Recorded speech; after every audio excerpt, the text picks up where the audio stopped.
Et la cloche, bordel! Salut les mails, c'est Régis cool de vous servir bien sûr. Alors les mails, dans cette vidéo aujourd'hui, qu'est-ce qu'on voit? On voit comment se déroule un entretien d'embauche et on va voir ça plutôt pour les débutants, les jeunes diplômés, donc c'est valable également pour un stage, pour une alternance. N'oubliez surtout pas de liker, de partager, de vous abonner, c'est important les mates. Et allez hop, trêve de blabla, on commence directement donc avec le premier point. Le premier point, tout début d'entretien, qu'est-ce qui se passe avant même l'entretien? Le recruteur vient vous chercher à l'accueil.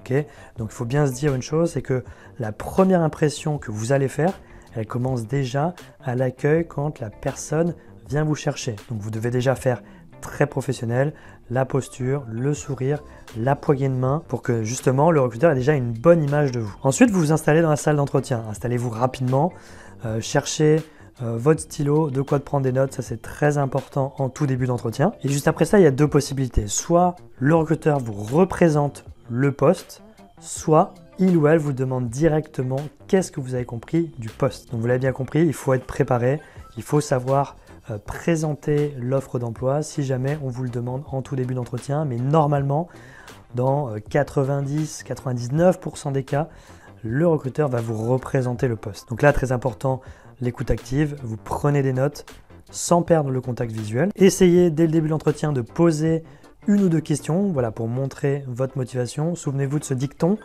pas de question égale pas de motivation. Et ensuite, on va vous demander de vous présenter. Là, ce qui est très important, les mails, c'est de surtout pas redire tout ce qu'il y a sur votre CV, ok, de faire tout par ordre chronologique.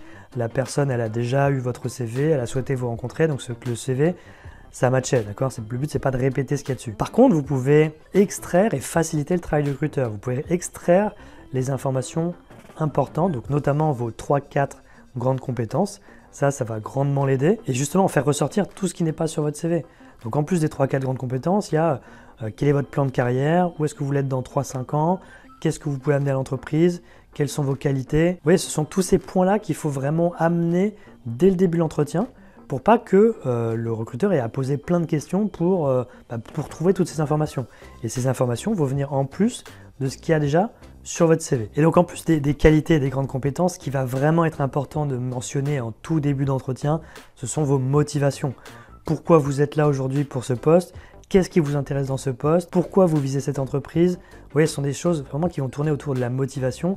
Ça, c'est vrai pour n'importe quel poste. Ça va du stage, à l'alternance, au CDD, au CDI, à un poste avec responsabilité. La clé, c'est toujours de savoir pourquoi vous voulez faire ce métier. Et raison de plus, les mails, pour bien préparer vos motivations, c'est qu'un entretien pour un jeune diplômé ou pour quelqu'un qui est encore dans les études, il va être beaucoup moins technique forcément que pour quelqu'un d'expérimenté.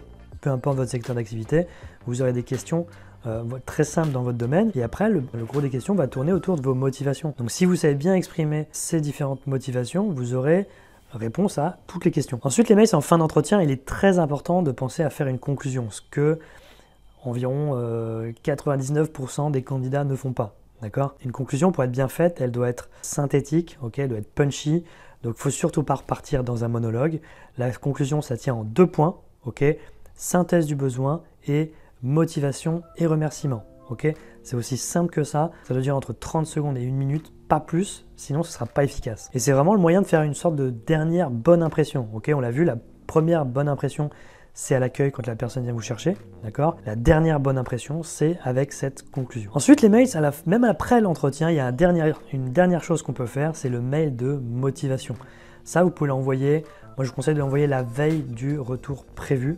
Okay, comme ça, si vous êtes passé dans les premiers en entretien, au moins, et que tout le monde a à peu près le même niveau, au moins, la veille de faire le retour, hop, votre CV, il peut repasser au-dessus de la pile parce que si vous êtes le seul ou la seule à avoir fait un mail de motivation, peut-être que le recruteur va se dire, c'est peut-être cette personne-là au final qui est la plus motivée. D'accord? Donc ça peut jouer en votre faveur. Ça mange pas de pain, ça coûte rien. Donc moi, je conseille toujours de le faire. Mais pareil, pour que ce soit efficace, un mail de motivation, c'est comme une conclusion. Ok, ça va être court, aller droit au but. À la limite, vous pouvez faire même des bullet points pour que la personne, en 30 secondes, elle sache quel a été votre message, ce que vous avez voulu dire.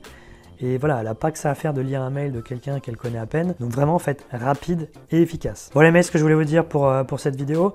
N'oubliez pas de vous rendre sur le site réussir-son-entretien-d'embauche.com. Il y a plein de conseils, il y a des formations si vous pensez que vous avez besoin d'être accompagné. Il y a également le groupe privé Facebook Préparer et réussir son entretien d'embauche. Et moi les mecs, je vous dis à très vite pour une prochaine vidéo. Allez, ciao!